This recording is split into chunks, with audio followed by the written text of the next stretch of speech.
Hello family, જય શ્રી કૃષ્ણ। આજે આપણે બનાવીશું ઢાબા સ્ટાઇલ પાલક દાળ।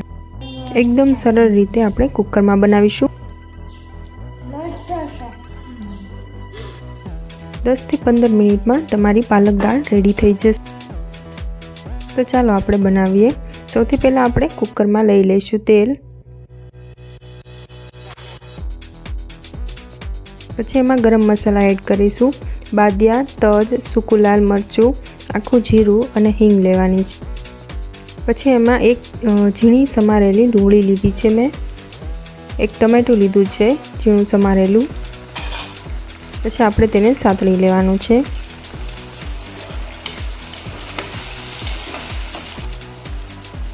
મસાલા એડ કરીશું। ધાણા જીરું પાવડર, હળદર પાવડર, લાલ મરચું પાવડર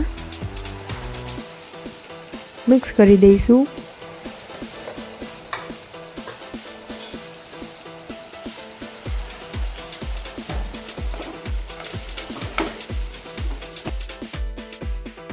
હવે અહીંયા મેં એક જોડી પાલક લીધી છે, તેને મેં સમારી લીધી છે, તે એડ કરીશું।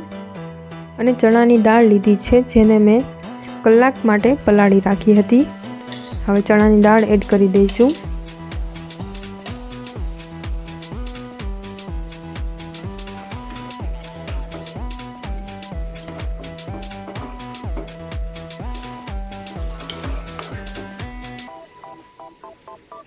હવે સ્વાદ પ્રમાણે મીઠું એડ કરી દઈશું અને પાણી નાખીને આપણે 4 થી 5 સીટી થવા દેવાની છે।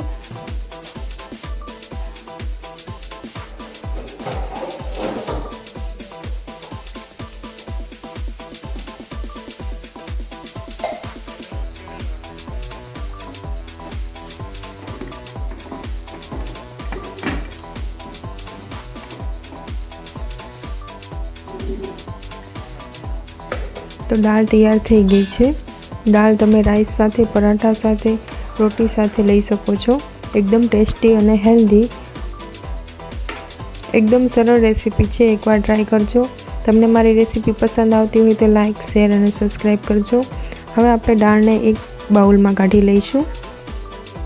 પછી આપણે તેમાં લસણનો વઘાર કરવાનો છે, જેનો ટેસ્ટ દાળમાં એકદમ મસ્ત આવે છે। દાળમાં તમે લસણનો વઘાર કરશો, તેનાથી જ દાળ એકદમ ઢાબા સ્ટાઇલ બનશે। તો આપણે પહેલાં તેલ લઈ લઈશું। પછી લસણને મેં અહીંયા કટ કરી લીધી હતી ઝીણી સમારીને। હવે આપણે લસણને ધીમા તાપે બ્રાઉન થવા દેવાની છે। તેલમાં પણ લસણનો ફ્લેવર છૂટી જાય ત્યાં સુધી થવા દેવાની છે।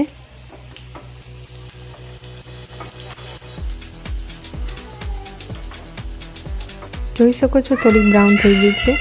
હવે આમાં તરત જ આપણે લાલ મરચું પાવડર નાખીને દાળમાં વઘાર નાખી દઈશું।